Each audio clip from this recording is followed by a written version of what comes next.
Good evening, all of you. Welcome to this masterclass brought to you by Founding Fuel.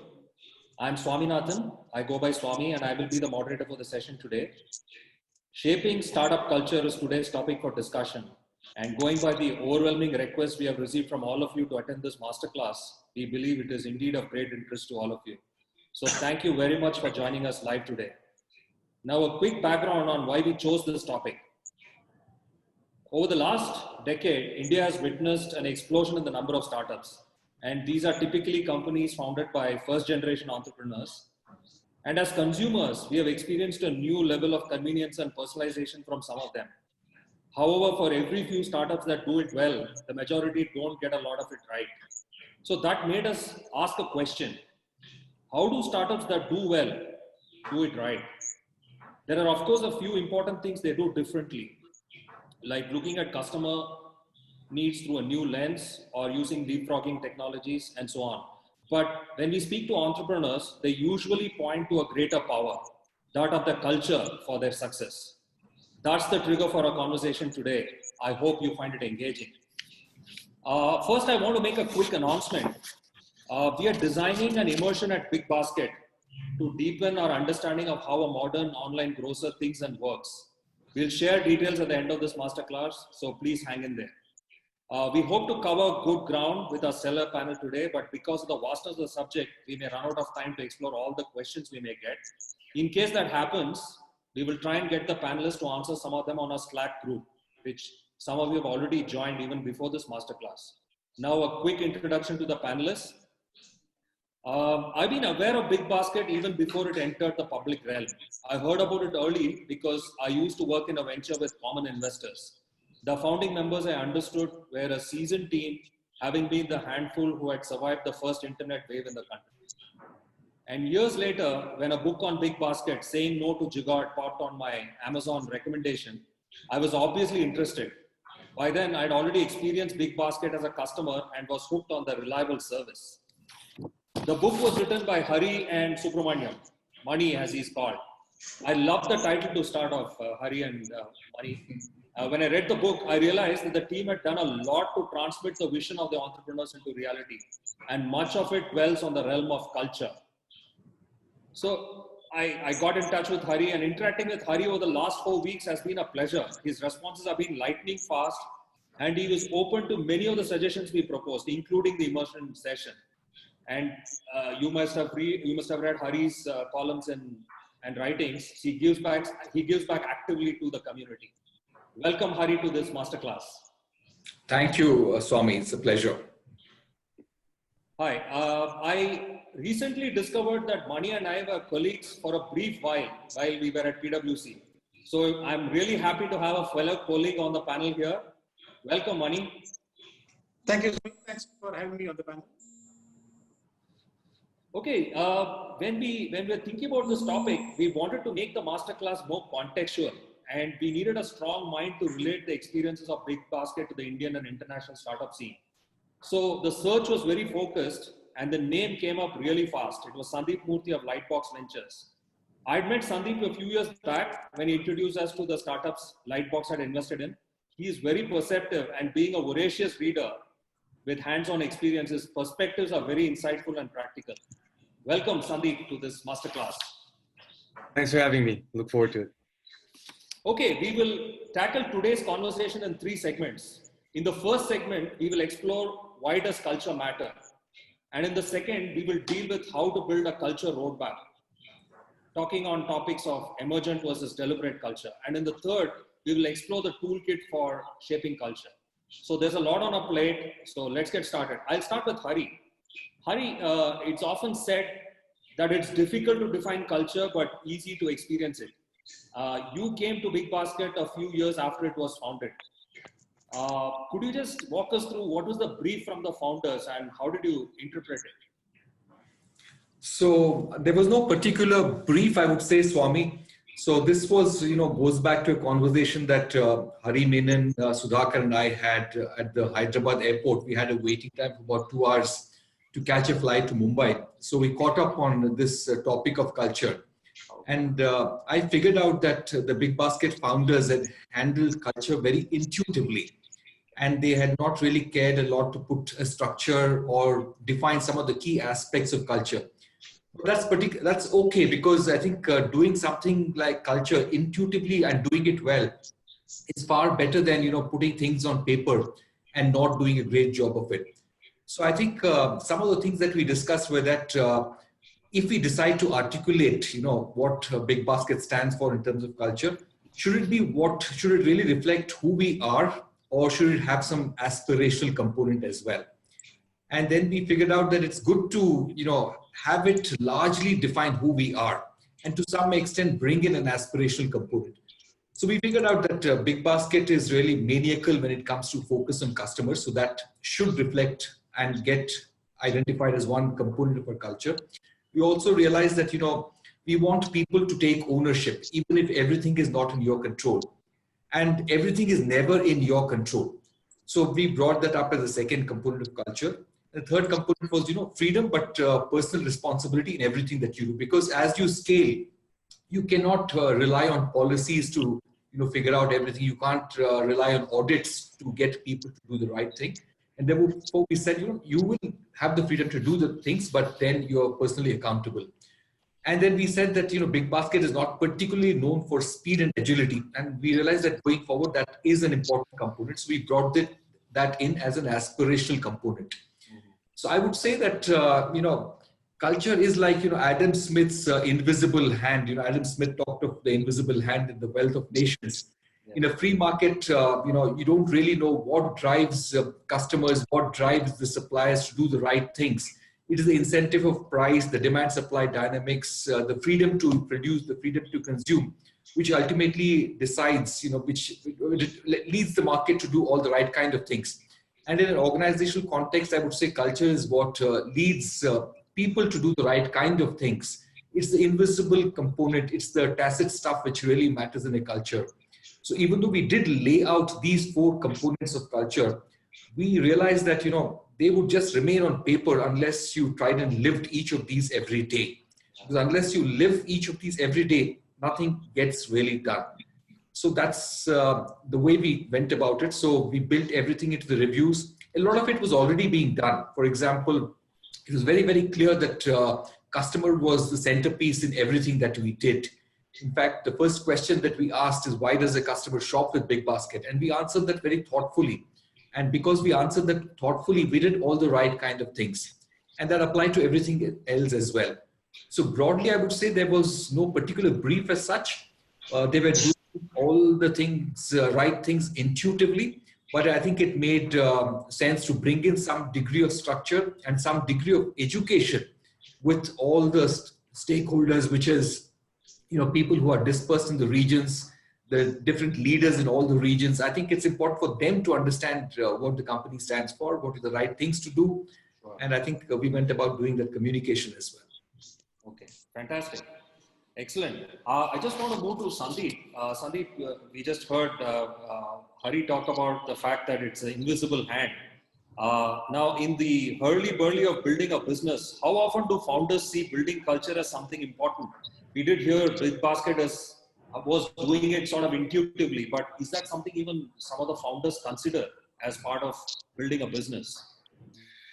Yeah, I think it's interesting. Harry mentioned that it was intuitive versus planned. And I think that in general, when we come across founders and companies at the stage we invest, because we invest very early, I think they're primarily focused on survival. And when you start with that survival mindset, you start to think that the only things that matter are, let me get my product out, let me ensure that, my customers or revenue is coming in. I don't know that you put as much attention on the finer elements of what your culture is going to be. I think at the start, especially, it's quite easy. It's you, maybe it's your co-founder, maybe you hire a few people. It's all under control. People touch and feel each other. They have a good sense of what's happening. And I think that the minute you raise some money, or the minute your business scales to a certain level, you now suddenly have to codify to an extent the things that you've intrinsically known. And I think that process is often overlooked, because you get these investors who come in and say, grow your business. I've invested behind this plan. You got to do this, you got to do that. And it's the rare investor or situation that allows for the opportunity to say, hang on a second, how are we thinking about how this is going to last for the long run? And I love the title of the book that these guys wrote, because we've often talked about the fact that India has survived in a Jugaad mindset for everything. And put four wheels in a box and you have a car. I think in the same mindset has probably extended to many areas, including perhaps how we think about how the culture and environment should evolve. So, I think you're absolutely right. The hurly-burly chaos of the start doesn't allow for it, and it doesn't prioritize it. And I think, quite honestly, as investors, we're culprits for it as well. We're not prioritizing it enough. And I think that long-run mindset, in the long run, the mindset has to change to ensure a long-run viability of a business and health of it. Sure. Excellent. So Sandeep, I just had a follow-on question for you. Since you worked in the Silicon Valley, we've heard the imprint of Intel co-founder Bob Noyce. He's a legend out there. He pioneered things like awarding stock options to engineers, introducing relaxed pricing to enable free flow of ideas without fear of hierarchy, and truly brought about a culture of independence among the employees at Intel. I did a small stint in the Bay Area too, and I saw many startups modeling themselves on what was obviously a legacy from that era, but even more outlandish, like fancy office spaces, bringing dogs to work, and so on. But perhaps missing the thinking behind why it was done that way. Now, Silicon Valley culture has become a shorthand for startup culture itself. So many founders often mistake a culture for creating a Silicon Valley cool vibe. Now, what's been your experience in India? Yeah, I came across a great article recently where a founder talked about the fact that they had been through 7 startups, had read every book about startups, had met every person they needed to meet, had followed every piece of advice and kept failing.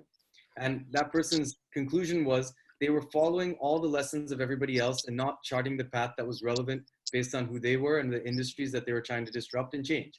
And I think that it's kind of instructive as a thought to look at that and say, if as a business overall, you're trying to change something and bring about a different approach to stuff, culture is not any different in my mind. It's the same thing. It's you are trying to be a reflection. Your business is trying to be a reflection of the things that you see broken in the world.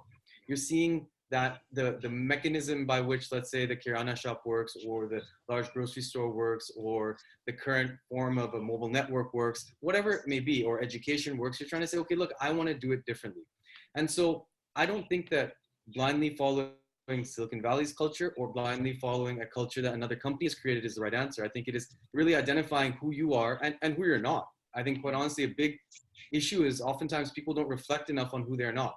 And if they can identify the things that they're not, I think they'll be in a much healthier place to start to focus on the things that they are and do those really well. Sure. I think, so when you talk to Indian entrepreneurs, are they early enough in introspecting who they are? Is that something that comes across you did mention that, culture is certainly not something that comes across first in the hierarchy of things that they focus on.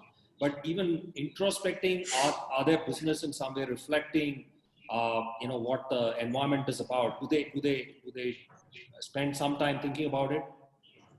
Yeah, again, maybe it's I'm getting older in life now, so introspection is becoming a more common part of life. I think that at the younger age, introspection about who you are, what you are, who your business is, what it is not necessarily front and center, and it's unfortunate. And I think that having access to content that's out there, examples of companies that are out there, helps in a big way to show the value of it. And I think, again, whether it's from a board standpoint or whether it's from a founders and their advisors and mentors and colleagues kind of encouraging that perspective of thinking, I think it will come. So the short answer to your question is no, I don't see enough of it yet. But on the plus side, we do have an array of entrepreneurs who are coming out into the market who have been there, have lived through challenges, let's say, in other environments where culture has been an issue. And it's and on the largest stage, you can see it where the Uber culture caused a big concern to everybody and a big thought around how do we approach this.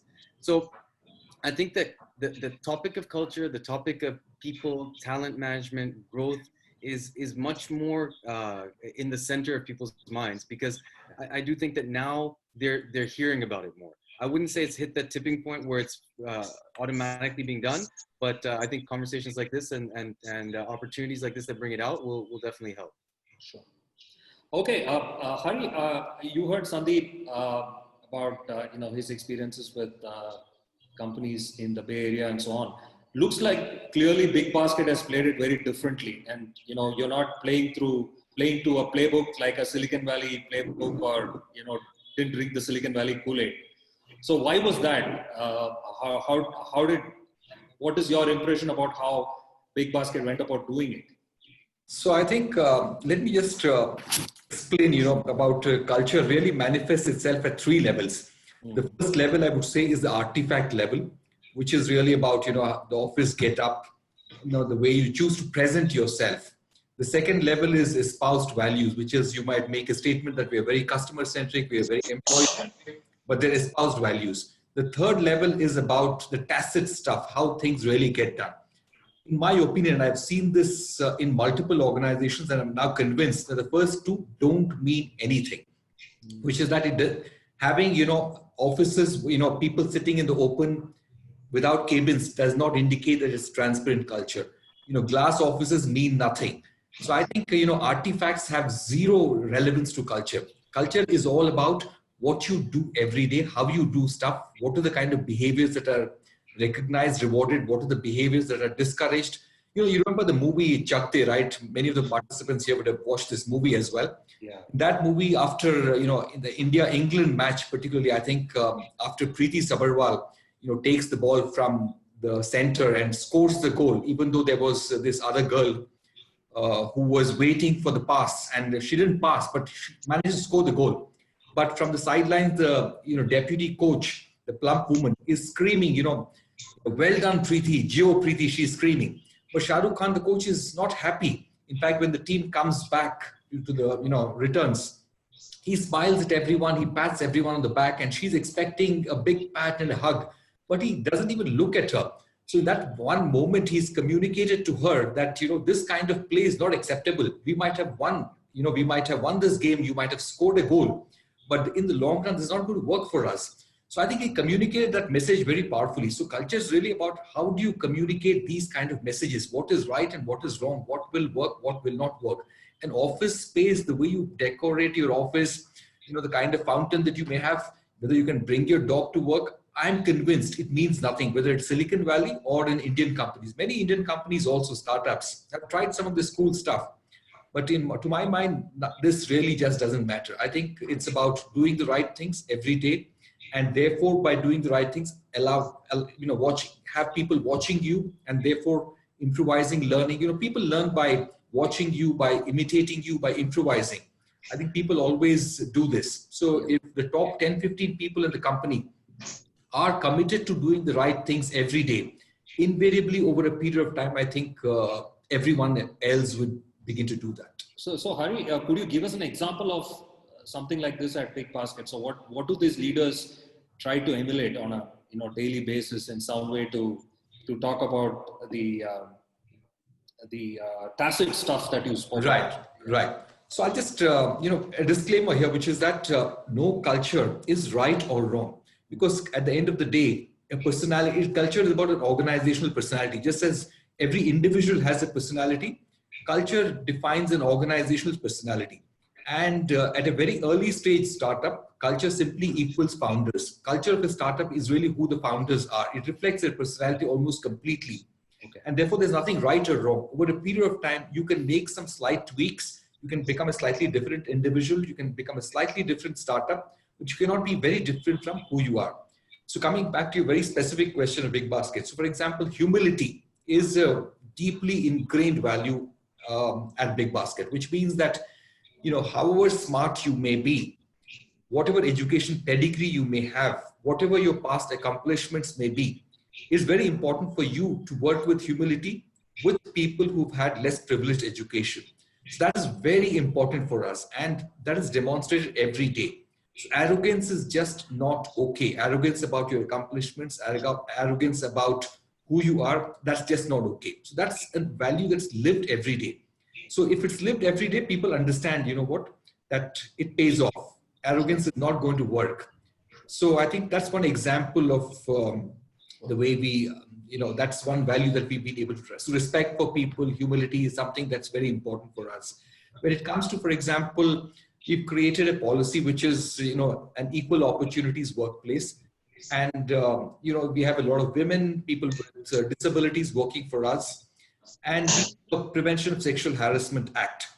Sure. And every startup, every company would have a posh policy, but it's ultimately what you do when there's a violation, which determines, whether people believe in it and whether people live by it every day or not. Sure. We had some situations where there were some very senior folks who ran functions and who ran regions, which were critical for our growth. Sure. At that point of time, losing that individual, we have put our journey back. And in both these cases, we took the very tough call. In 48 hours, we had let these two individuals go.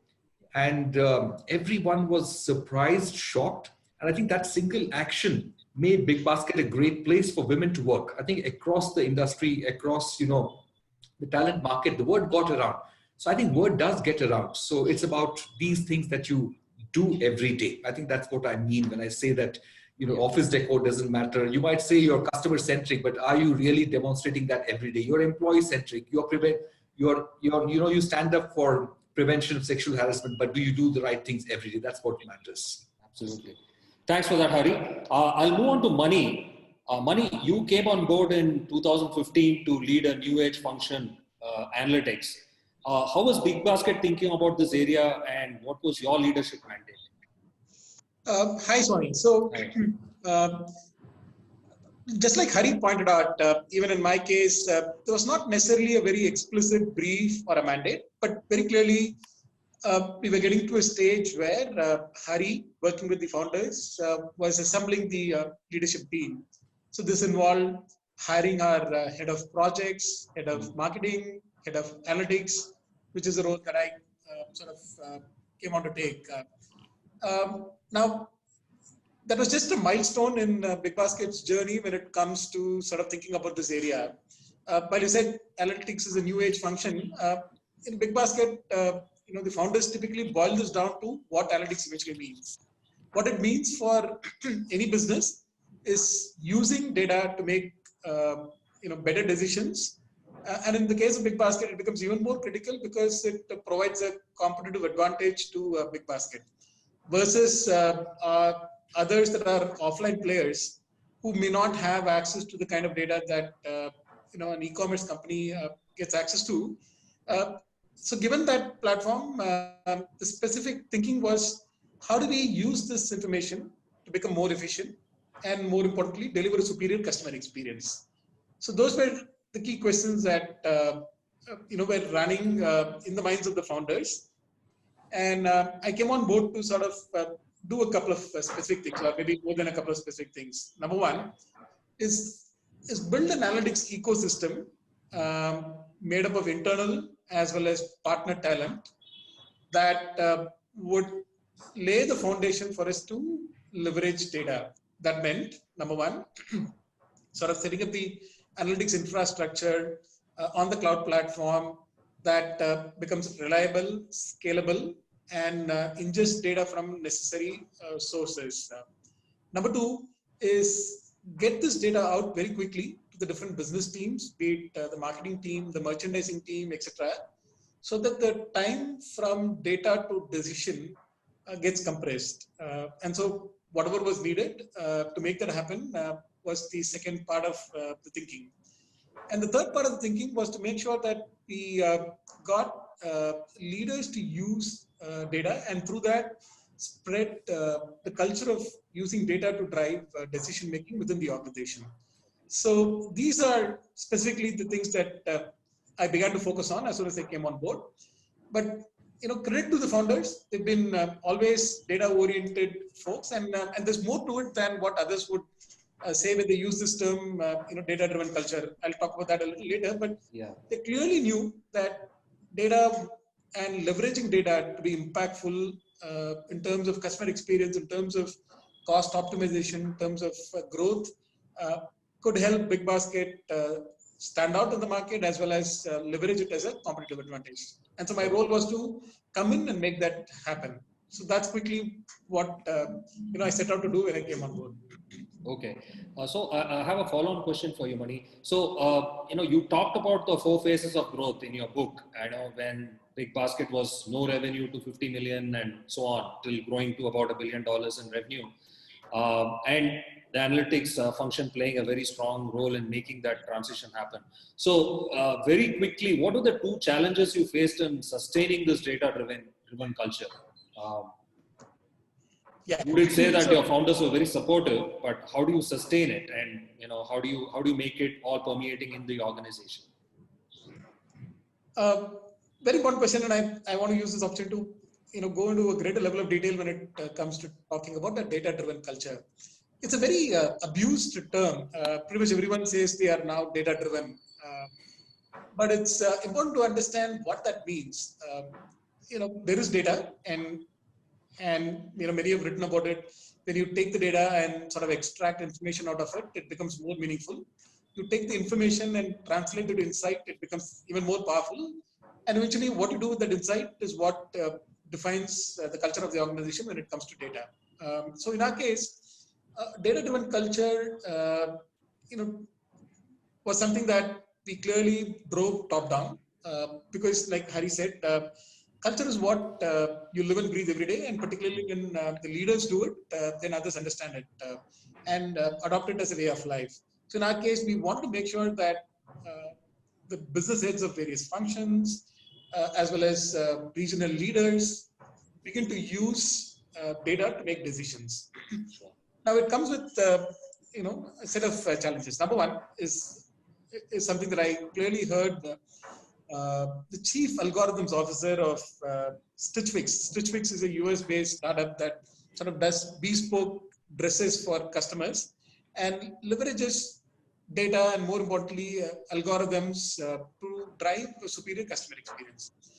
And in one of the podcasts, the chief algorithms officer makes a very effective point about how in the very early days of human life on this planet, humans were forced to make decisions very instinctively using gut a lot more than data.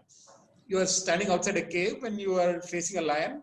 That's not the time to quickly crunch an algorithm to figure out the speed at which you should run.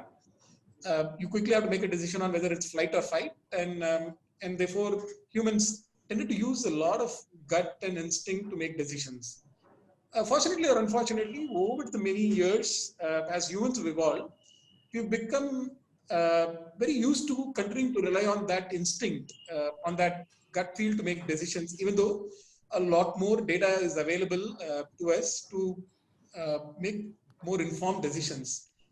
For example, when it comes to personal and professional lives, on the personal life in terms of planning your health, planning your finances, planning your education, planning your bringing of kids, when data is available, we still tend to lean on instinct and gut-based decision making, when data-driven decision making could deliver better results. Similarly, on the professional front as well, we continue to rely on gut instinct. And so the biggest challenge is in building that culture of leveraging data. Now, this is not to say that there's no room for instinct or gut-based decision, because data also can only push you to a certain end or to a certain degree.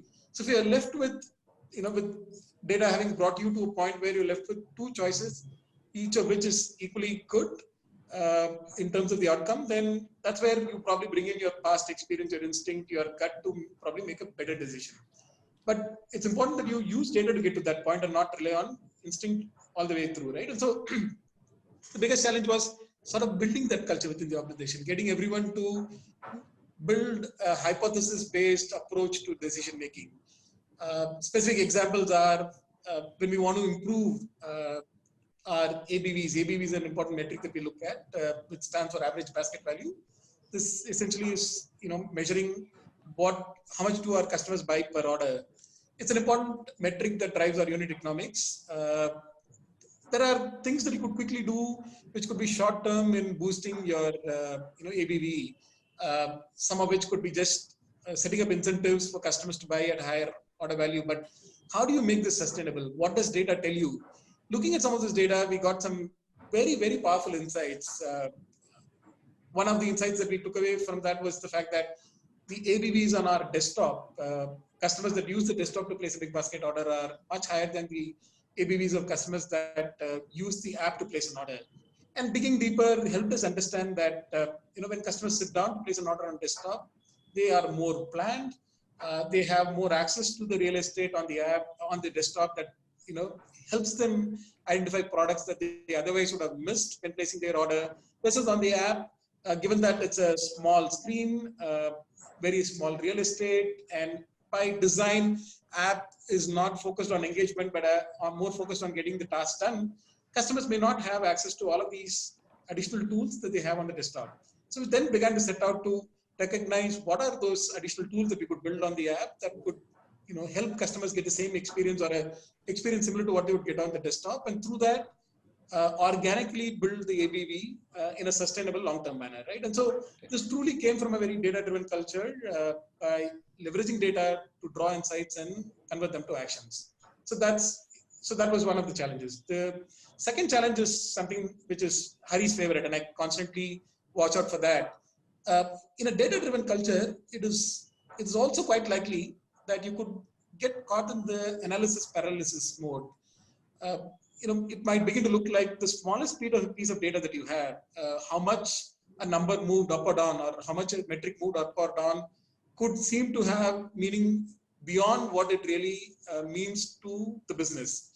And so the second challenge is, in fact, being able to step back every now and then and looking at what is the real question that we should be answering here, and not getting caught in some of these elements that appear to be data, that appear to be nuggets of wisdom, nuggets of information, nuggets of insight, but may not necessarily solve the real long-term problems, right? And so that's the second part of the challenge, not getting too data-driven to the point where you're not focusing on the big picture. Fantastic. Okay.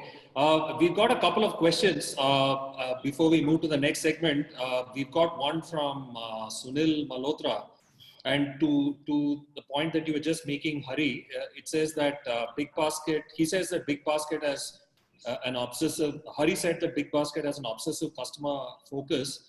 My own web experience suggests that it isn't all there. What were some of the challenges along the way? If you could just summarize one or two, in this transition to make the customer experience paramount. Either you or Hari could take this question. But if you could just keep it to a couple of challenges that you faced. So I think the way we build the business itself, that's the starting point. So for example, when we asked ourselves the question, why does somebody shop with BigBasket? We figured out that they wanted to avoid a visit to the store. And therefore, if they wanted to avoid a visit to the store, what do we need to do? We need to provide them everything that a store would provide, a large modern retail store, supermarket would provide. So for instance, we said that our assortment should be very wide, very broad assortment, very wide range of assortment. We should be able to provide fruits and vegetables, which is a very wicked supply chain to crack. And we need to provide chilled and frozen items like ice creams. So no online retailer has ever attempted to provide fruits and vegetables and chilled and frozen, because the supply chain is really wicked. And this is a supply chain that we have cracked, and it hasn't been it hasn't been an easy journey at all. We've gone through multiple rounds of iteration. We've reconfigured the distribution centers, the place where we, stored the fruits and vegetables, looked at air cooling options, at air conditioning options. We've looked at air conditioning of the vans that transported the stuff, the vegetables and fruits to the customer doorstep. Yeah. We've gotten chiller boxes, and getting in these chiller boxes with coolant refrigerant packs wasn't easy, because we supplied products which needed to be held at -25 degrees centigrade, products at -15, +5, -5, a wide range of temperatures. So we had to get chiller packs, which are solvents which froze at these temperatures to be used in the chiller boxes. So we had to do a lot of experiments. Our innovation team went into the basics of thermal engineering to figure out, what should be the insulation material, what should be the thickness, how many, of these chiller packs must we be using. And finally, we also realized on the ground, whatever we may do, a delivery boy, for the sake of convenience, might just simply not follow process, may take, one small, packet of spinach and move it to a different chiller box, and therefore not carry two chiller boxes, might avoid carrying the two chiller boxes by moving all the stuff into one later on. So then we put in, IoT devices which track the temperature right from the, dark store right up to the customer doorstep. And we're able to figure out where are the process flaws. So I would say that we've made a long way. The very fact that we've said that we have committed a time for delivery. For example, we've said that if your order is to be delivered between the 7:30 and the 10 p.m. slot, and if it's even a minute late, we'll then refund 10% of the order value to you as a customer. And 10% is a big amount because in retail we don't make those kind of margins. So there were some big calls that we took. We said we don't ask any questions. If a customer has a problem with the product is just accepted back. We take returns, no questions asked. We have a no questions asked returns policy.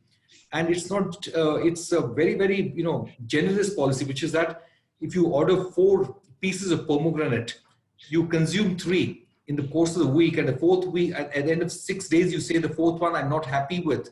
We don't ask questions, we take it back. So we built policies which are friendly to customers, no questions asked policy, returns policy, late deliveries commitments are there. And our customer service has been trained to be very responsive and take impromptu, spontaneous decisions about refunds and all of that. So I think we've done all the right things. Having said that, we serve more than 200,000 orders a day, including our subscription orders. And 200,000 orders a day is scale. And at this scale, I am sure that there will be some orders which will always go wrong, where there will be a few unhappy customers. But it's about what is the extent of overall satisfaction. Sure. So that's the question that I would have. Okay. Thank you, Hari, for that. And with this, I just move on to the next segment. In this segment, we'll talk about how to build a culture roadmap. And at a broad level, there are 2 choices when shaping culture. I think we touched upon this in the first section itself, which is set up a few simple guidelines and keep the rest emergent, or work on a detailed, deliberate set of guidelines and philosophies. And I'd like to point to 2 examples here.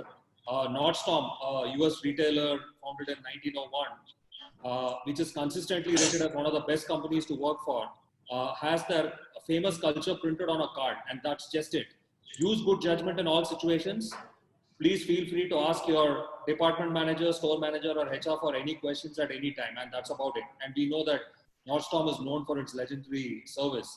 Now we can contrast it with Netflix, which produces 125-page culture document with everything spelled out. And we know Netflix is quite successful too. So Sandeep, when you look at Indian startups, what do you see often? You did mention that many of them are looking at things that are emergent, compared to what you see in the West, how do you contrast that in the Indian context?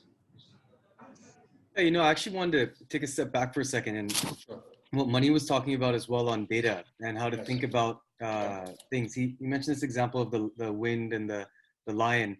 There's a book by Annie Duke called Thinking in Bets, which talks about the fact that life is much more like poker than it is necessarily like chess, because there's a set of randomness that comes with it and things of the sort that you can't necessarily model out and project. And in it, she talks about the fact that even as people, we're conditioned, as Mani pointed out, to just react to certain things. And so putting aside data or no data, we first have to condition ourselves to be willing to stop and think about the fact that we don't have to react the same way immediately. And I think that as we think about culture as well, I think that part of that initial rush at the early stages of a startup is you're running. And so to be willing to pause for a second and say, listen, I have an opportunity to reflect. Just because the wind rustled the leaves, it could be the wind. It may not be a lion. I may not die today. And let me actually reflect for a second and explore this a little bit further. Data is one means to do it by all means and should be leveraged. But I think that the first step in all of it to me in the journey is to actually be willing to change the way in which you operate as a person and take the approach that says, hang on a second, I need to explore this, and also not chalk everything down to being the same occurrence every time. That if the wind blew this time, if the leaves moved, it was a wind this time, it will always be the wind. be willing to explore the idea that next time it could be the lion, next time it could be the wind, next time it could be something else. And so therefore, when coming back to your question around, is it emergent or prescriptive? I think to your point, we talked about the fact that I think most startups tend to operate in a mindset of, all right, I'm just going to run with it. But I think first what we need to get to is a point of saying, okay, let me reflect on what it is that matters. And in our business, a venture business is no different than a startup. We have a culture, we have an environment. We've listed 3 simple rules that we prescribe to ourselves as well as our companies. 1 is don't run out of money. 2 is don't ever stop running your business. And 3 is if you don't know, ask. And that pretty much summarizes the way we think about the world and the way we encourage our companies to kind of think about things. And it was interesting. I didn't know Nordstrom's card said ask your manager or whatever, but I do think that willingness to allow for failure and allow for questions to be asked no matter where it is on that spectrum, I think is very, very important. And so I would say that I would encourage and like to see more companies adopt some sense of things that matter. And in that, then work around it.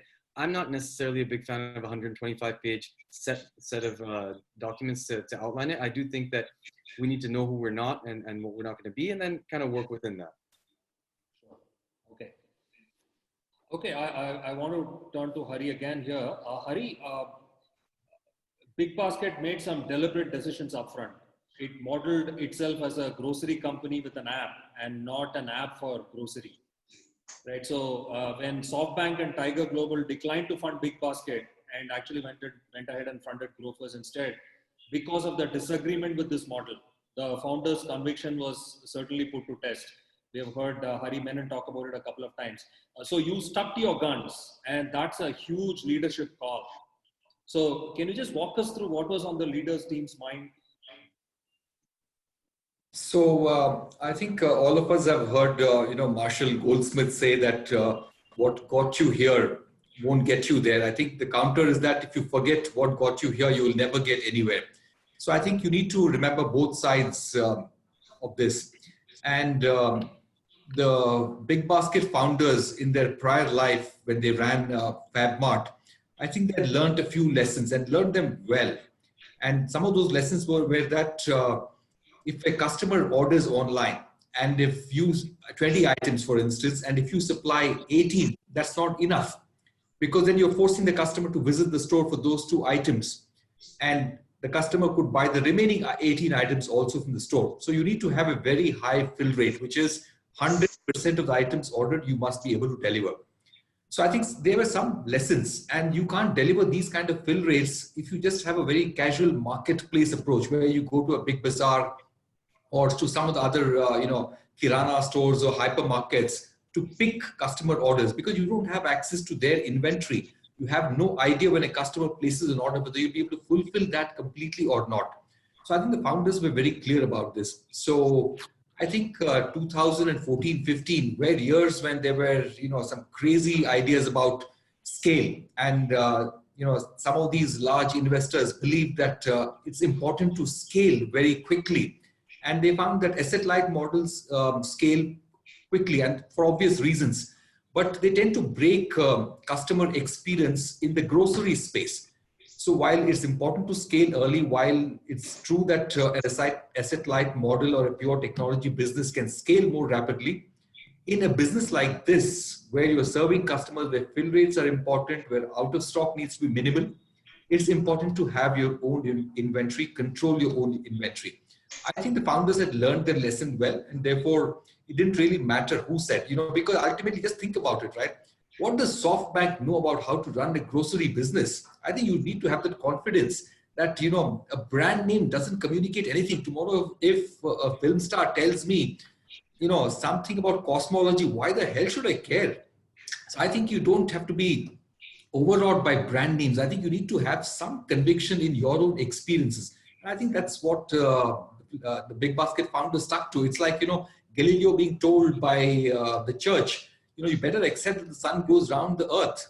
But I think Galileo was pretty sure the earth goes round the sun. So the popes of the investing world may believe that an asset-light model helps, but that doesn't work, because everyone was sure that this was critical. The inventory model is critical. Super point, Hari. Yeah, and a great example of Galileo and the Pope. Yeah, so certainly. Mani, I want to come to you.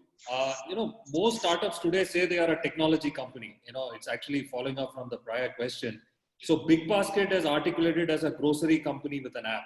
So since you look at the domain of technology and analytics, how does this manifest itself in BigBasket? So this belief that we are a grocery company with an app and not necessarily a technology company that delivers grocery manifested itself as a function of design, choice, and the circumstances.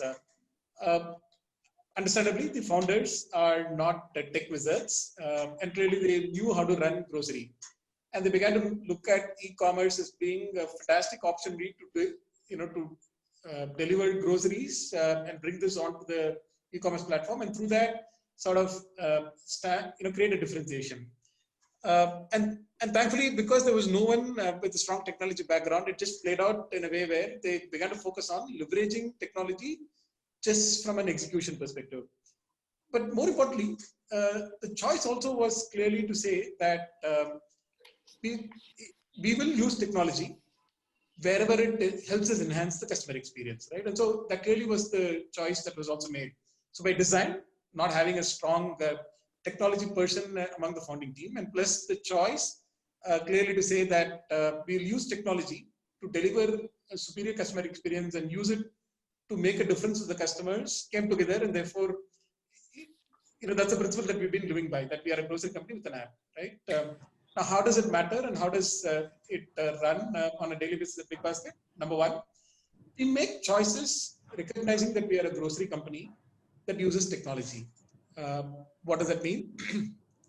We don't build a product or an app which is technology heavy, which has all of the bells and whistles that modern technology can offer, and then try getting that out to the customer to get them to use it, right? We recognize that grocery purchase is a tedious activity for most customers. Even in the offline facilities, customers would like to quickly be done with it, get out of the checkout lane and get back home, because this is repetitive and a chore, to put it mildly, right? And so, having recognized that, we therefore do not create any roadblocks or any challenges because technology allows us to do that.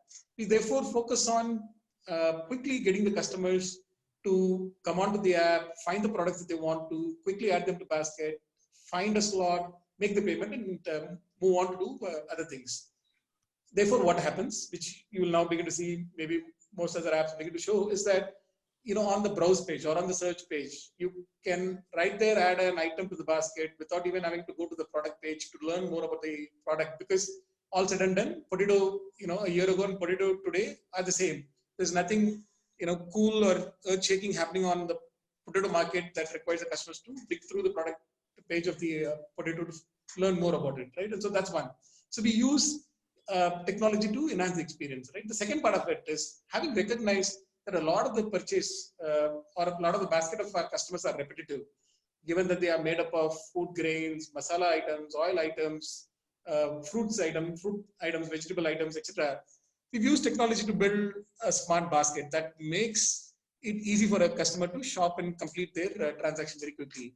It recognizes what is repetitive, what is the customer's buying behavior, and uniquely personalizes the smart basket, recognizing what they are likely to have run out and make that available to them. So technology there made a difference. We quickly use that opportunity, built it out, and enhance the customer experience. And data tells us that customers that use the smart basket are able to finish their shopping faster and don't miss items. The third dimension to this is the fact that the choices that we make on the technology also are driven by this belief. Unlike others that may be buying some of the cutting edge technology suites, technology products, and deploy them to see if they make sense and use maybe 5% or 10% of all the features available, we build many of these things in-house or build to our needs. So when it comes to our data warehouse, when it comes to our clickstream solution that helps us understand user behavior, and through that understand what are bottlenecks, what are pain points for our customers when it comes to shopping experience and improving our app experience for our customers. We've not picked those products that are typically popular in the market bring them on board and try using portions of them. Instead, we built an open source based solution ground up and using 100% of it pretty much every single day. So that's how, the belief that we are a grocery company with an app reflects in the technology and analytics choices that we make day on day in running the business. Okay. Let me just, Swami, add to this a little bit, which is, I think, at a more foundational level, I think this is about being very upfront and honest, right? Which is that at no point of time we wanted to claim that we're a tech company because tech companies get much better valuations. We said we want retail company valuations. We're happy with retail company valuations, and because we are a retail company, Lufthansa can't behave like a tech company. It's an airline company which uses technology, just like BigBasket is a retail company that uses technology. So WeWork, for instance, pretended to be a technology company, being a real estate company. And we also, what happened? So we did not want any of that to happen. We wanted our valuations to progressively go up to reflect the true value of the business. And I think fundamentally, a tech company's approach is about what all problems can be solved using technology, what all businesses can be built using technology. At BigBasket, that's never the way we looked at it. We said we are in the retail business and we will use technology just to build the retail business. So that was it. Sure. So while at that point, Hari, I just got a question from Vivek Kelkar. So he asked, beyond techniques, tools, and methods, what's missing is sometimes the behavioral aspect or getting the mindset right. Hari, can you share what did you do to get the right mindset and the behavior in BigBasket? Yeah. So I think, coming back to a little bit of that question, I think to answer this question, I'll go back to the previous point you made about Nordstrom versus Netflix. Yeah. So I think, you said there is an item in the card which says that if in doubt, ask your manager. So I think as company scales, most managers won't have an answer. So I think it's important to equip managers also to have an answer to these questions. So I think what you need is a mix, which is that you need to articulate some components of your culture. It's like a budget. The budget really doesn't mean anything. It is the entire exercise which goes towards making the budget, the kind of discussions that you need to have. That's what matters more than the ultimate outcome of the budget. And the same thing is true of culture as well. As you reflect on what you stand for, what is this company about, I think that's when you get a little clearer yourself. Because as I think Sandeep mentioned, startups are running. They just haven't had the time to think about it. So I think this is a great opportunity to think about who we are and who we are not. I think it's equally important, actually maybe even more important. So I think we got this piece right, which is we thought about who we are not. We are not a tech company, for example. And we thought about who we are. And we said, let's identify the core components of who we are. And we got those things right. And we used a simple game theory to communicate why culture is important to people. Because, just giving them that lecture, on that, it looks like the HR stuff, which is culture is good, culture is great. Everybody says that. So we just brought in simple game theory, used a 2x2. And in a way, explained that in a way very logical people could easily understand. And I think over a period of time, a large number of people have got educated. 80 to 100 people in the company, the people who matter, have clearly understood why culture directly impacts business. What is it that you need to do to drive culture? What are the key components of the company's culture? If 80 people in the company understand it, very soon everybody else begins to understand that. And I'm not claiming that, everybody in the company behaves in precisely the same way. Everybody adheres to the culture. Obviously, there will be deviants, but the point is that you get a majority of the people to understand. You get the majority of the people to align and do the right things when you are not watching. So I think that's critical. So behaviors are also gradually impacted by the kind of rewards and recognition. The Shah Rukh Khan example and the England goal that I gave you in Chak De. Some of these small gestures and these behaviors, which will drive behaviors. That lady would never have again done the same thing, because she would not have been in the team if she had repeated that behavior. So behaviors get aligned based on what managers do. A large number of managers do, what kind of reward, what kind of behaviors they reward, what kind of behaviors are penalized. And for example, in our reward and recognition. Hello. Looks like we've lost Hari. Hari, are you there? Okay, we'll just wait for him to come back. In the meanwhile, I just want to move to a related topic, that of building culture early. as necessity for success. Uh, we've heard about this book called The Trillion Dollar Coach, and the person behind it is Bill Campbell. And he's considered to have shaped the soul of Silicon Valley. And he often coaxed founders to bring on talent to help culture and startups where he found the founders themselves to be lacking or unable to provide that direction. So, Sandeep, I have a question for you. As a VC, how do you assess if the founding team has the chops to set the vision and shape the culture? And what role do VCs play in this? Yeah, so look, if you don't mind, I want to take a step back also because it'll relate to your answer to this question, but to what we were talking about earlier between what kind of a company is a company. And I think that, oftentimes you get caught up in thinking about what's going on in the industry broadly. I'll give you a quick example. When we invested in Rebel Foods, which at that time was called Fasos, there were a bunch of delivery businesses that came around at the time in the food side. So you had Tiny Owl, Runner, Roadrunner, a bunch of other guys, and suddenly valuations were going through the roof. You talk to investors, they would talk to you about why isn't the frequency of your purchases more often? And you start to wonder, where are we going wrong and what are we doing? We start to realize that actually our comp set is wrong. And I think to both Hari and Mani's point earlier, if you define your comp set correctly, you suddenly start to think about your metrics very differently. You suddenly start to think about also the environment that you're trying to build in a new light. And so when we look at businesses, we're very clear. Consumers already consume things. As they point out, they already consume groceries, they already consume jewelry, they already consume food, they already consume cars. If you're going after things that they're already consuming, then let's look at the world and the manner in which they already consume it and understand how your business is better than what they're currently doing.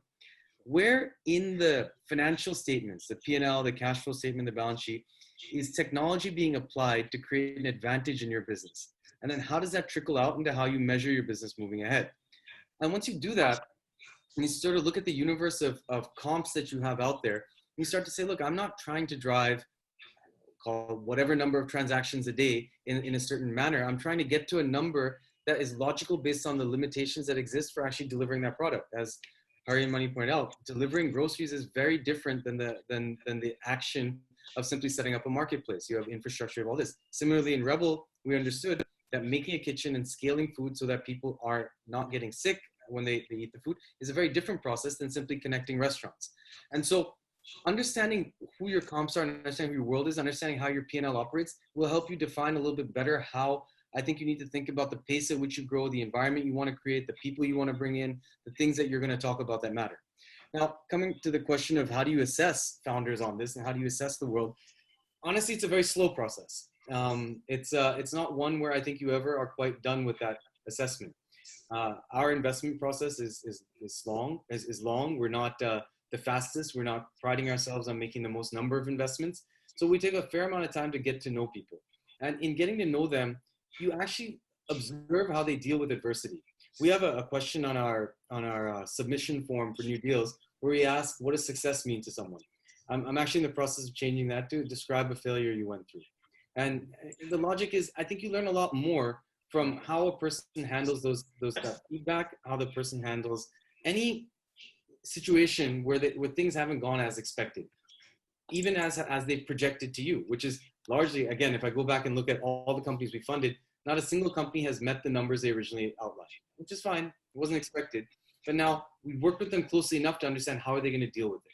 So in looking at entrepreneurs in regards to they have the chops to build the culture, you're really looking at, do they have the ability to handle variability as life progresses? They have the ability to sell a story, to convince you. Can they bring me along for their vision? So much of life, again, Yuval Harari in Sapiens talks about the fact that the only thing that differentiates us as humans from animals is our ability to create subjective entities. And these subjective entities are ranging from companies to churches to money. I mean, if you gave a monkey a $2 bill and said, or a banana, they're going to take the banana instead of the $2 bill. And we place value in that $2 bill, so therefore we look at it differently. So, but it's in our storytelling that creates those subjective entities. So how good is an entrepreneur, is a founder at weaving those stories, getting people along for the ride? And you look at Amazon, I was in the Valley back in the late 90s, it was a bookstore. And it was a bookstore and it was known as a bookstore, and that was the idea.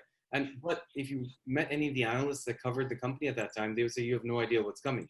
because the way Jeff Bezos could tell a story about what was going to come was second to none. And therefore, can you do that while you're figuring it out? Because it's a lot of the startup journey is a bit of kicking the can down the road to hope that you're going to figure out the answer a little bit further down. So can you take people along that journey? Can you articulate a view that gets people to buy into it? And can you live by it? And can you handle the negative situations with grace and elegance to be able to step back, get that perspective, and then decide on how you're going to move ahead? I think that is stuff that we try to search for. We try to observe a lack of immediate reactiveness to things, an ability to reflect. All of these are important. So I do think that if we sat down and distilled it to a handful of characteristics, we could probably come up with a few that actually that are there. But the reality is, unfortunately, just like we say, the startup world at the start is very instinctual and based on gut. A fair amount of this is also instinctual and based on gut on how you felt that relationship is developing. Super. Thanks for that, Sandeep. I want to move on to the next segment now, where we will talk about the toolkit for shaping culture itself. So we heard that the focus of startups in the initial days is all about survival, but we also heard somewhere that its soul needs to be nurtured. So in my discussion with several startup CEOs, two things: one, talent management, and two, communication, which we heard Hari speak as well, come up repeatedly as the fuel for that culture. So I think we've got Hari back. So I want to go back to Hari here.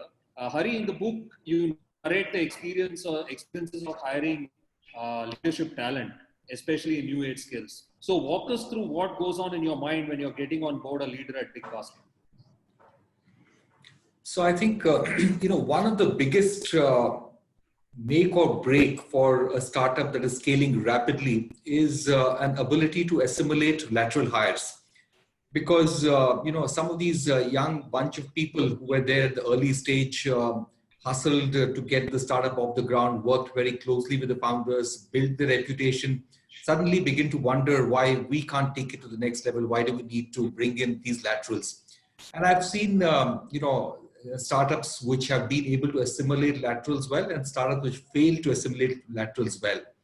So I have, a 2x2 to explain, what kind of startups are able to assimilate laterals well and what kind of startups struggle to assimilate laterals well. So at BigBasket, I think that's been obviously the question that is always there, which is when you hire a lateral, when we brought in money, for example, will we be able to assimilate money? Will money be able to earn the respect of those who have brought BigBasket to where it is? Will money be able to inspire them? And will they be able to see value in what money is bringing to the table? I think that's a very crucial question. And I think there are a lot of components to this, which is the organization has a role to play in this. The founders have a role to play. And the lateral hire himself or herself has a role to play. So for instance, the lateral hire must start with the basic belief that, these guys have brought this company to where it is. They couldn't have done it without being smart.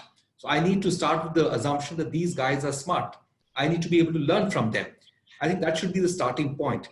And people who come in as laterals at a later point of time during the scale journey, sometimes, have come from large organization setups. I think having worked in large organization setups, sometimes you can lose a sense of agility. So I think it's important for them to retain that sense of agility, a sense of urgency, energy levels in terms of communication, in terms of doing things, ability to hustle. They must continue to demonstrate those values that the younger lot or the previous set of employees valued a lot. In addition, I think they need to bring in the competence for which they've been hired. They need to be able to build for scale. They need to be able to think about the function very differently. So Mani thought about analytics very differently from what his predecessors thought about it. So I think that's very important as well. And the founders need to be able to balance this well. The founders play a very important role in this assimilation process. If they get impatient with the lateral hires a tad too quickly and begin to listen to, what the earlier set of people are saying about them, then I think they're doing the wrong thing, because the earlier set of people in some ways, till they begin to respect those lateral hires, are in some ways waiting for them to fail so that they could say, we told you so. So I think it's important for the founders to be able to give some time to those lateral hires tell the people who were there internally, the rock stars were there earlier, that hang on, wait for some time. These are the values that we expect them to bring, and encourage the two groups to work together. I think that's a very important component as well. So I think as we bring lateral hires, as we brought lateral hires into BigBasket, the most important, topmost priority for me was to keep a vigil, for the first 30 to 60 days to ensure that assimilation process is going well. So I think that's the way I've looked about lateral hiring. Great.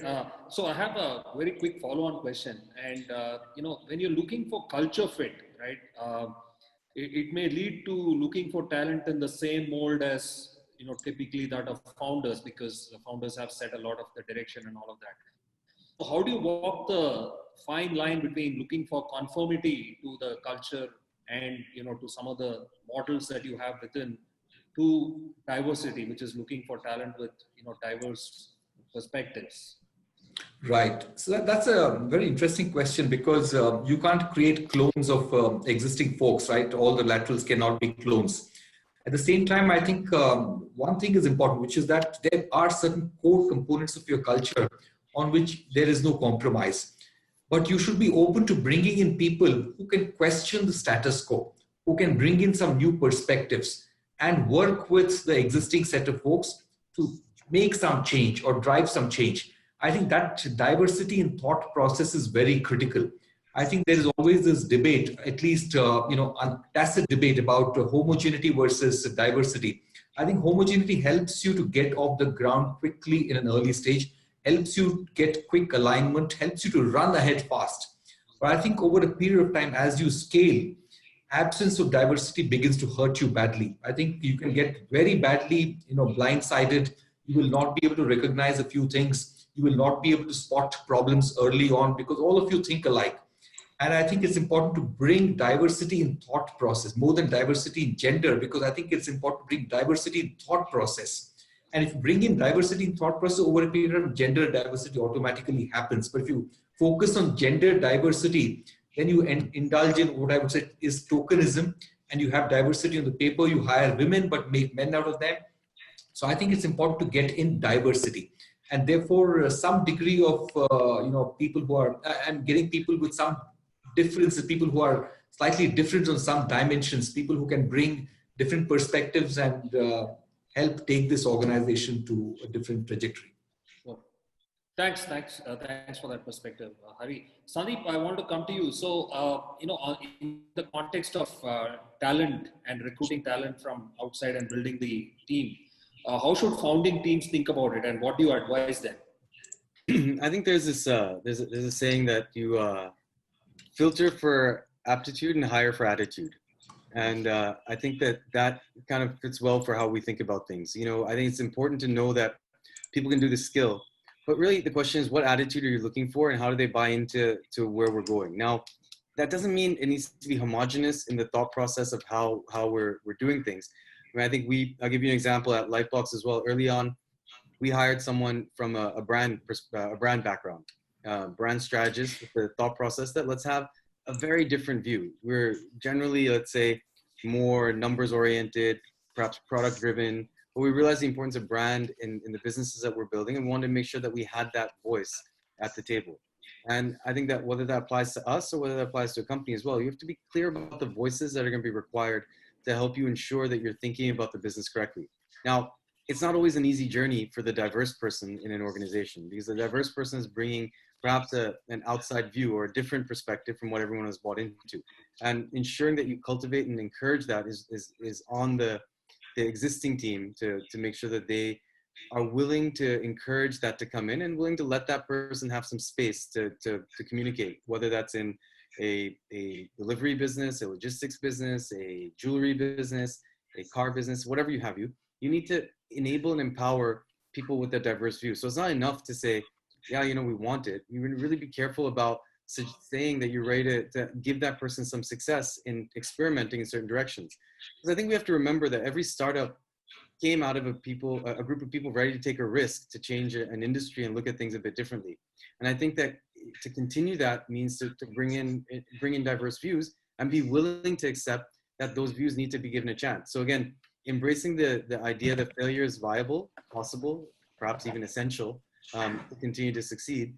I think that I would say that, look, I completely agree with Hari's point that it's faster at the start to let that homogeneity exist. And by the way, that's also why as investors, we tend to prefer small boards. We tend to prefer to be the sole early investors because, look, there's a lot of debate and nobody has the answer. You don't want to get stuck, and Money mentioned earlier, this paralysis analysis or analysis paralysis game. You don't want to get stuck in that at any point. And so if you can ensure that we're progressing at the beginning and then yet keep bringing in the willingness to do that. And you go too far down the path of having homogeneity in the business, it becomes very hard to break out. And so it's one of those balancing acts that needs to continue to play out. But I think that, like most things in life, if you have awareness, it's the starting point. And with that, you can then build. Sure. Thank you, Sandeep. Mani, I'll come to you now. In the book, you talked about how a pair of shoes are kept in the meeting room to represent the customer. So how do you nurture customer empathy across your diverse talent pool? So you have people in delivery, you have people in customer service, you have people in technology. So how do you nurture this customer empathy across the organization? It comes in many ways. One is, like Hari said earlier, it's driven top down. So whenever our leaders visit any of these locations, they make it a point to interact with the various team members, including our delivery folks, our customer service teams, and in some of these cases, and I internally refer to this as the 4 moments of truth when it comes to BigBasket and its customers. Number one is moment of truth is when they come to the app to order, and it has to be a very smooth experience for them, and we work very, very hard to make that happen. The customer empathy, comes into play there to make sure that it's a, just as if we were the customer, and many of us are, internal BigBasket employees themselves are customers. So we keep that in mind and think of how we design the app and how do we make that work. The second moment of truth is essentially when the customer sort of gets the product delivered, and that's one of those rare moments when even when we are an e-commerce company, our customers get to see the human face of the organization. This is when who we call as CEEs, customer experience executives. They are the face of BigBasket that the customers get to meet, and we make sure that even at that moment of truth, the customer experience executive brings in customer empathy. This gets articulated to them in that very, very clearly and gets manifested in various ways. A few examples are, the customer experience executive is trained to make sure they never call the customer directly. Customers find it annoying. They always go through the customer service if they need to reach the customer to find out where they are, and if they are present at home to deliver and so on, because the customer service team is trained to speak to customers in a professional manner, and therefore they are always encouraged to do that by using the customer service team. The second thing is never to ring the bell to the extent possible, knock on the door, wait for the customer to open and greet them and request their permission to enter the house and open the cart or the crate and put the items down on the floor, right? And so they're trained to do that, and we rely on a very process-based approach, guidance from senior mentors, and in doing all of this, help them recognize why they need to do this, because that's what a customer would want us to do. And the third thing that the CE does also, again, very clearly is when they leave the customer's premises, given that they open the crate and put out the items, to clear out all of the dust or other items that may have spilled over because they opened the crate in front of the customers, right? And leave the place in the same manner in which they found it when they entered the place. In all of these, given that this is an important moment of truth for our customers, we make sure that the CEs bring in that customer perspective. The third moment of truth is when they actually use our products, and we work very, very hard to make sure that they are high quality products that the customers get and are able to use it to get the benefit of the product, right? Then the fourth moment of truth is our customer service team, which is when our customers call if they need to get some assistance to get a query answered. Again, the customer service team is trained to keep the customer in mind, where they put themselves in their shoes when answering the questions. They're empowered in many of these cases to take whatever action needs to be taken to address the customer concern. It could be a cancellation charge that had to be waived off because customer had to cancel the order due to things out of their control, and the CS team has the power to quickly make a decision and do what is right for the customer. So in all these moments of truth, we help the different business team members understand that doing what is right for the customer is always the best thing to do. And this gets driven by leaders who meet with these teams regularly and through processes that have been set up to ensure that the teams recognize these and put this to practice in every single moment of interaction with the customers. The second element to this is also how do you sort of balance data when you have to make decisions. And again, there are great examples of how we've done this in the past. There are cases where very clearly we knew that even though this may impact BigBasket's revenues or whatever the case may be, we had to do the right thing and keep the customer in mind and execute the right actions. Two examples. One where we did this because it was right by the customer. We've called this out in the book as well. We noticed that by policy, BigBasket allows customers to return their products well after the product gets delivered. All you have to do is, it's a no questions asked return policy. So you call the customer service team, tell them you didn't like the product, and you would come back and pick it up and go away and refund the money to your wallet or your account. Now, we began to notice that a very small proportion of customers were probably making use of this policy in ways in which we didn't expect them to. Now, the question was, should we take off this policy? But very clearly, the leaders recognize the data also helped there. It showed that it was a very, very small portion of customers. We quickly realized that why take away an important element that worked very well for our customers, because a very small percentage of customers were not using it in the manner in which we designed it to be used. So we made the call to leave the policy as is so that customers continue to benefit from it, right? The second case was, another situation where it worked the opposite way. We started off as van-based delivery model, and we then began to include express delivery facility. And we began to realize over a period of time that customers build baskets, and some of those items were available very quickly within 2 hours for delivery, and the rest of them would come later. And we began to notice that because this was available, the customers split the orders. So even though the order could be all delivered together at a later slot, because some items were available early on, customers sort of split the orders.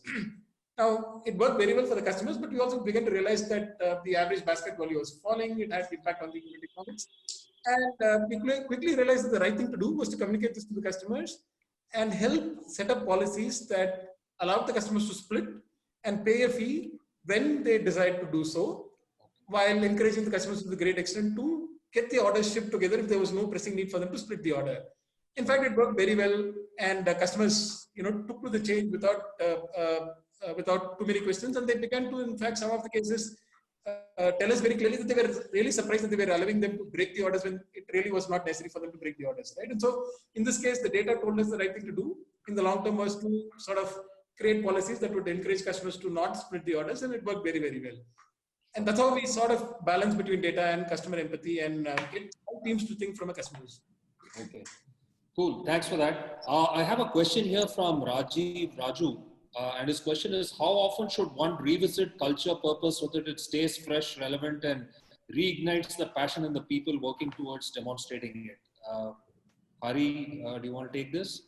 Yeah. So my own sense on this is that as long as the founders are active, I don't think it's really necessary to revisit it in a big way. So I think it's important for companies like, let's say, Uber, where there has been a huge management transition.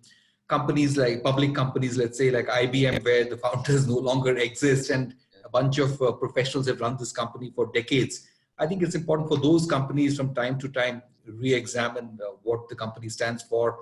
And in those companies, a bottoms-up approach may be more relevant, where get opinions from a large number of people, distill that into a set of culture components, values.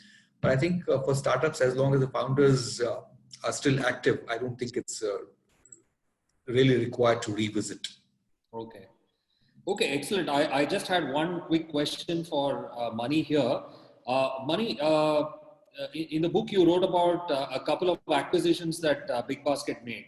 You talked about Deliver, a hyperlocal company, and also Quick24. Could you just very quickly tell us when you're making these acquisitions, which are typically part of a startup journey, how do you look at culture fit when you acquire these companies? Either of you could take it, Mani or Hari. I'm going to quickly share my comments and then let Hari talk about it, because he was deep in discussions and understands this better and can articulate this better. But in some sense, it goes back to what Sandeep said earlier, sort of filter for aptitude and hire for attitude, right? And so, we do the same thing here. We look at potential sort of businesses that fit with our sort of business plans for the long term. So that helps us prepare a shortlist. That's very, very logically done, keeping business goals in mind. And then who we then acquire comes from making sure that there is a great attitude fit, culture fit between the companies, and that the founders of those companies, when they come on board, continue to feel that they are still founders, but within a larger organization, have the freedom to run the businesses with all the necessary support.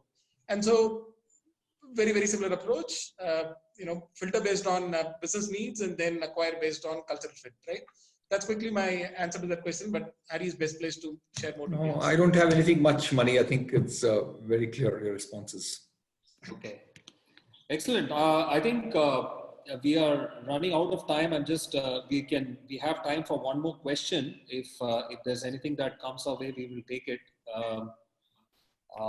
I guess there are a few on the chat, but while we try to address the question that might come, I just want to remind all of us here that we are designing an immersion for Founding Fuel's Masterclass community on how BigBasket thinks and works.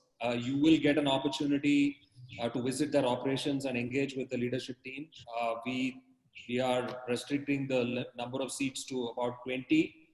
We are still working out the details, and we will share the details of the immersion and the application process, etc., in the next few days. So you need to look out for a mailer on this. Also check out the Slack community, which many of you have joined. We are completely out of time, and it was really, really an illuminating discussion from Hari, Sandeep, and Mani. Thank you very much for making the time today. So I just, the Founding Fuel team has made some quick observations, which I've also noted down here, and I just wanted to, summarize this. So we understood that define who you are and also who you are not. That is perhaps one of the important things to get the culture going. And we heard from Mani saying that data-driven culture is a much abused term, and you could just end up caught in analysis paralysis. So we got to hit a balance between trusting the data as well as the people. And you occasionally need to step back and try and see what we're trying to solve. Trust the founder's judgment in building the culture, and you can't create clones of the founding team as well. So you need diversity in thought. So I like the phrase that both Sandeep and Mani used, which is filter for aptitude and hire for attitude. So I think these were really, really interesting observations. So thank you very much for your time, and thanks to all of you for joining the masterclass.